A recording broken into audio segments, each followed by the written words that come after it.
Guys, good morning, welcome back to my channel. আশা করছি সবাই ভালো আছে, সুস্থ আছে। অপোজিট ফ্যামিলিতে সবাইকে অনেক অনেক ভালোবাসা জানিয়ে স্বাগত জানাচ্ছি। তো তোমাদেরকে একটা কথা বলে দিই আগে, সবার আগে যেটা বলি যে আমাদের অসহ্য চলছে।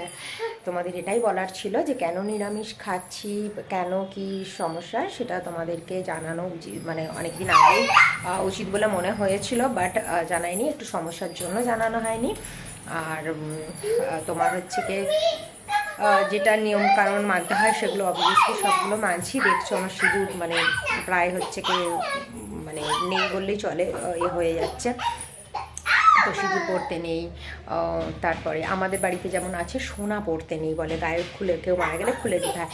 বাট এখানে আমার শ্বশুরবাড়ির নিয়ম বললো যে যেদিনকে ঘাটে উঠবে সেদিনকে সোনা খুলতে হয়, আবার আসপান্না যেদিন সেদিন পরতে হয়। তো আমাকে শুধু বলা হয়েছে যে সর্ষের তেল খেতে না, হলুদটা খেতে না, যদি অ্যাভয়েড করা যায় তো করবে, না হলে অসুবিধে নেই। আর আমি অবশ্য সাদা তেলেই রান্না করছি, হলুদটা মাঝে মাঝে ভুলে ভুলে দিয়ে দিচ্ছি, এটাই হচ্ছে সমস্যা। আর সমস্যা হচ্ছে যেটা বলেছে যে আমিষ, তো তোমরা তো সবাই জানো আমিষ খেতেই নেই কোনো কিছুটা, সেটাই করছি, মানছি। সিঁদুর করতে নেই, সোনাটা খুলছিলাম, বাট বারণ করলাম যে মঙ্গলসূত্র ক্ষেত্র নোয়া এগুলো খুলতে হবে না, নাকের টাকে খুলতে হবে। তো এইগুলো এইরকম নিয়ম মেনে যতটা চলার ততটাই চলছি। আর আমি হচ্ছে গিয়ে যাবো না ঠিক করেছি, কারণ বাঁকুড়ায় প্রচণ্ড ঠান্ডা, বাচ্চা নিয়ে সম্ভব হবে না, তাই তোমাদের দাদাভাই যাবে। আর দাদাভাই গেলে একদিন হচ্ছে গিয়ে আমি এখানে থাকবো, মার ওখানে কাজ শেষ হয়নি, মারও একটা কাজে আটকে পড়েছে, তো সেই জন্য মা আসবে। তোমাদের দাদাভাই শুক্রবার দিন যাবে, আর মা হচ্ছে গিয়ে আসবে শনিবার দিনকে আমার কাছে আসবে, আবার মা চলে যাবে। তো মায়ের টিকিট কাটা আছে, মা যাবে ঘুরতে গয়া, কাশী, বৃন্দাবন, এইসব জায়গায় সবাই মিলে যাচ্ছে ঘুরতে। তো এখন তো একটু বয়স হলে জানো সবাই এইসব দিকেই ঘুরতে যায়, তো এগুলোই ঘুরতে টুরতে যাবে। তো সেই জন্য হচ্ছে কি ভাবলাম যে তোমাদের সাথে এখন শেয়ার করি আমি। তোমাদের দাদাভাই চলে আসবে, যদিও বা সোমবার চলে আসবে, আর মা সোমবার আবার চলে যাবে, কারণ বুধবার দিনের কি টিকিট মায়ের। তো এই হচ্ছে সমস্যা, আমাদের বাড়িতে এখন অসুস্থ চলছেন। আর বাড়ির সবচেয়ে বড় ছিলেন জেঠু। তো আমি বিয়ের পরেই ফার্স্ট টাইম কাউকে দেখলাম চলে যেতে, বিয়ের 5 বছরে আমি ফার্স্ট টাইম কাউকে মানে এরমভাবে দেখলাম। মানে বাবা ফার্স্টে দেখেছিল, বিয়ের 2 মাস বাদেই বাবা চলে গেছিলেন। আর এখন হচ্ছে গিয়ে জেঠু, শ্বশুরবাড়ির দিক থেকে জেঠু এলেন। তো একটু বড় ছিল তো, বট গাছ, মাথার বট গাছ সবার ছিলেন। জেঠু হচ্ছে গিয়ে ছিলেন, জেঠু ফার্স্ট চলে গেলেন। তো আবার একটু মানে বয়সও হয়েছিল 84, তো ওনার 84 এজ হয়ে গেছিলো। আর হয়তো খুব কষ্ট না হলেও হচ্ছে কিছু কিছু, যেমন তোমরা বুঝতেই পারছো যে খুব একেবারে দুঃখে মর্মাহত সেরকমও নয়, আবার যে একদম মানে হাসি ঠাট্টা সেটাও নয়। তবে এইটা যে কষ্ট লাগছে যে বাড়ির বড় ছিলেন, তাই একটু সমস্যা হচ্ছে। তো যাই হোক, তোমাদের সাথে আরও অনেক কিছু শেয়ার করার আছে। আমার ভীষণই শরীর খারাপ, মুখ চোখ দেখে বুঝতে পারছো। তো বাকি কাজগুলো সেরে নিয়ে চলো তোমাদের সাথে কথা বলছি। আর রান্নাবান্না তো অবভিয়াসলি জানো, সেদ্ধ ভাতই এখন খেতে হচ্ছে। তো চলো, আজকে হয়তো তোমাদের সাথে এরকম বক বক করেই কাটাতে হবে আমাকে। চলো। একটা জিনিস বুঝে পায় না, মানুষের বয়স হলে কি তার মায়ার টান কমে যায়, তার ভালোবাসার টান কমে যায়? আমি অনেক দেখেছি, আমার শাশুড়ি যেটা বলছে যাদের বাড়ি মারা গেছে তাদের চোখে যেমন সেরকম জল নেই, তারা হচ্ছে হাসাহাসি করছে। যার স্বামী মারা গেছে সেই জেঠিমাও নাকি বিন্দাস আছে। তো এটা আমার শাশুড়ির মিথ্যে সত্যি আমি বুঝি না, জানি না উনি সত্যি আমাকে বললেন না মিথ্যে। বাট আমি মনে করি যে বয়স হোক আর বয়স যতই যেমনই হোক, সে বৃদ্ধ হোক আর অল্প বয়স হোক, মায়ার টান থাকে, ভালোবাসার টান থাকে। আর তাতে হচ্ছে আরও মানে কষ্ট হয়, বেশি কষ্ট হয়। আমার বাবা যেমন 70-তে মারা গেছেন, পুরো পারফেক্ট 70 ইয়ার্সে মারা গেছে। আজও আমার 5 বছর হবে, বাবা মাঘ মাস এলে 5 বছর হবে ফেব্রুয়ারিতে। তো আজও ভুলতে পারিনি, কষ্ট হয় আমার, জানি না মানুষ করে হয়। তো যিনি যদি মিথ্যে কথা তিনি যদি বলে থাকেন, তো অবশ্যই ওপরওয়ালা তো দেখছেন।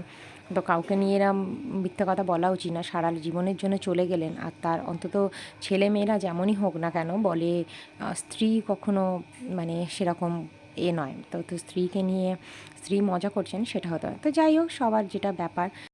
তো যাই হোক, আমার কাছে উনি পিতৃতুল্য ছিলেন, জেঠু মানেই পিতৃতুল্য। আমি সারা রাত ঘুমাতে পারিনি, এত শরীর খারাপ ধারণার বাইরে। মানে পিঠ থেকে বুক অবধি এত যন্ত্রণা করছে, মনে হচ্ছিল যেন হসপিটালাইজড করতে আমাকে হবে। মানে শুধু মেয়ের দিকে তাকিয়ে আমি সহ্য করে গেছি।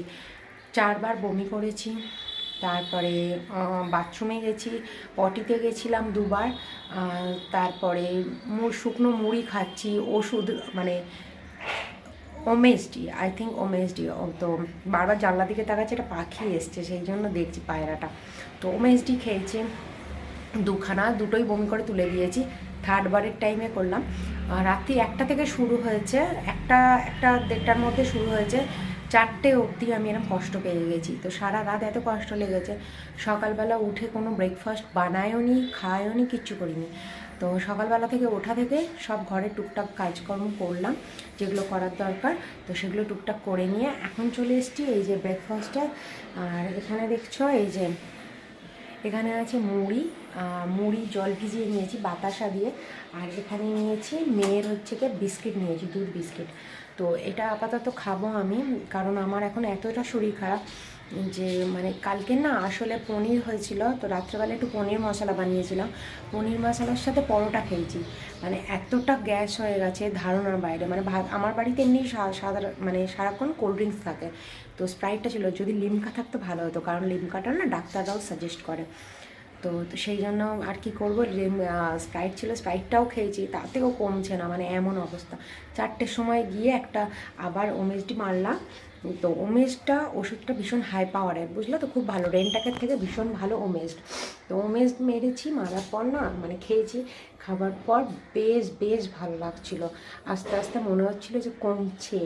তো সেই জন্য তারপরে 4টের সময় গিয়ে শুয়েছি না, শুয়ে এপার ওপার আর হতে পারছিলাম না, মানে ব্যথা হয়ে গেছিলো পুরো, সব মানে পিঠ আর বুক পুরো ব্যথা হয়ে গেছিলো, ফেটগুলো।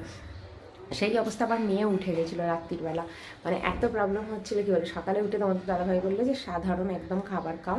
আমি তো ঠিক করেছিলাম কিছুই খাবো না, বললো একটু পেটে কিছু রাখতে হবে। তো যার জন্য একটু জলমুড়ি নিয়ে নিলাম। জলমুড়িটা ভীষণই ভালো শরীরের পক্ষে, তোমরাও জানো। তো আমার সকাল সকাল মুড়ি খেতে একদম ভালো লাগে না, একদম না, মানে আজ পর্যন্ত কোনোদিন খাইনি, খাবার ইচ্ছেও থাকে না। কিন্তু শরীর যখন খারাপ হয় বাধ্য হয়ে মানুষ তো খাবেই বলে। আর এখন তো তোমাদের বললাম যে চলছে আমাদের এখন নিরামিষ, তো কিছু করার নেই, এখন তো সব কিছু মেনে চলতে হবে। আর আরেকটা জিনিস তোমাদের সাথে পরে শেয়ার করছি, চলো আগে। এই যে মুড়ি আর দুধ বিস্কুট নিয়ে এসেছি, আর আমার মেয়েরাকেও এখানে বসে খেলতে শুরু করে দিয়েছে, যেহেতু এখানে প্রচুর রোদ্দুর আছে, রোদ্দুরে। আর হ্যাঁ বাতাস, হ্যাঁ বাতাস মুড়ি এখানে রাখো, এখানে পড়ে যাবে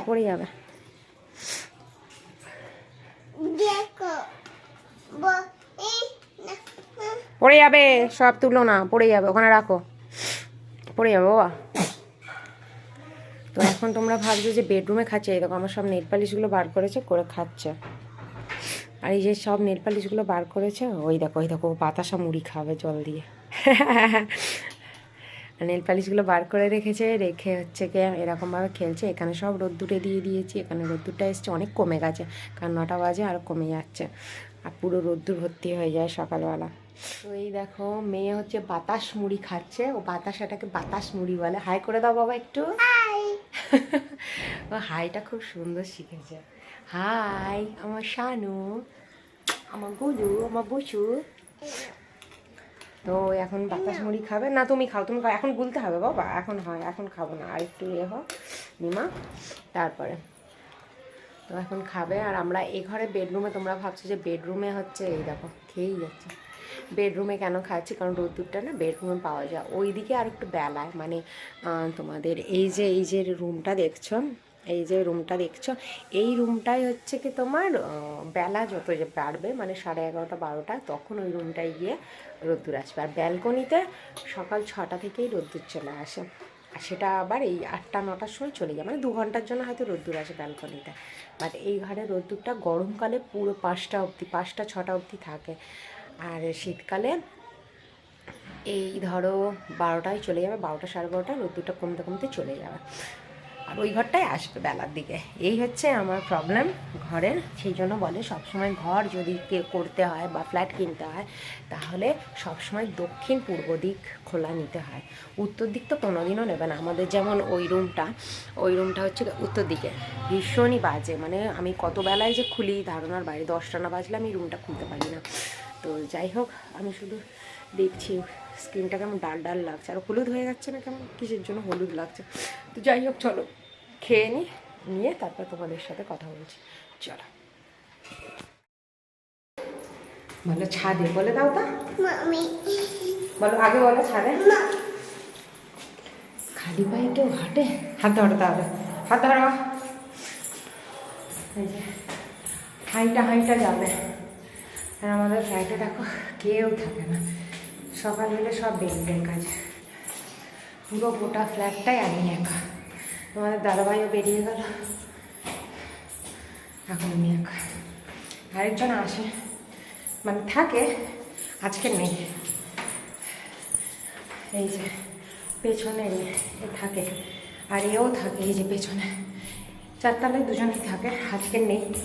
আর দোতলায় একটা দাদা থাকে, সে হচ্ছে মাঝে মাঝে থাকে, মাঝে মাঝে থাকে না। ফাইনালি ছাদে উঠে গেছি। আর আমার চুটকুলা দেখো, এই যে চুটকুলা হেঁটে যাবে খালি পায়। এই যে ঢুকে গেছি ফাইনালি ছাদে।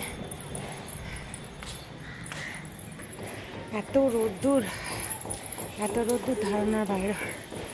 আর এই যে মেয়ে এখন দৌড়াদৌড়ি করে খেলছে, আমি তাকাতেই পাচ্ছি না, এত রোদ্দুর। চলো খেলো। এর আগে তোমাদেরকে দেখো সিদ্ধা দেখিয়েছিলাম, সিদ্ধার এই সাইডটা, আমি তোমাদেরকে ব্যাক সাইডটা পরে ভালো করে দেখিয়ে দেবো।